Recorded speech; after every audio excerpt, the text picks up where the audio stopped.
কেউ যদি তোমার জীবন থেকে চলে যেতে চায় তাহলে তাকে আটকে রাখতে চেষ্টা করো না। তাকে এমনভাবে বিদায় দাও যাতে সে একটা সময় তোমাকে ভেবে আফসোস করে। আবার কেউ যদি তোমার জীবনে আসতে চায় তাকে ফুরফুরিয়ে গ্রহণ করো না। সময় নাও, এতে করে সে তোমার মূল্যটা বুঝতে পারবে, সেই সাথে তুমিও বুঝতে পারবে মানুষটা তোমার জন্য সঠিক কিনা।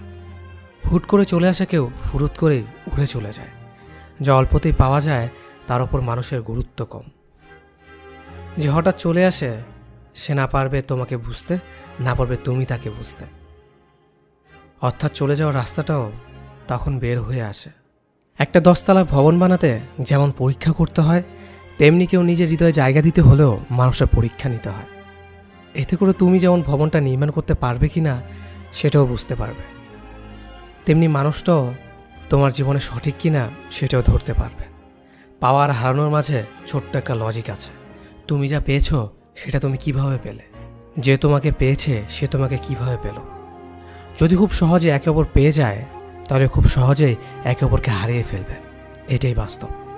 তুমি যাকে হারিয়েছ তাকে ভেবে কষ্ট পেও না, কষ্ট পেয়ে লাভ নেই।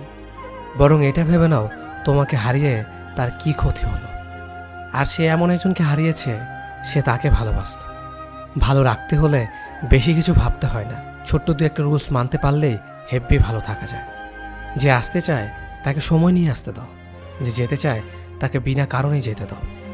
এই আসা যাওয়ার মাঝে কখনো শক্ত দেয়াল হয়ে দাঁড়িয়ে থেকো না। এতে করে তুমি তোমার প্রকৃত জীবনসঙ্গী পাবে, যে শুধু আসবেই কিন্তু কখনো যেতে চাইবে না।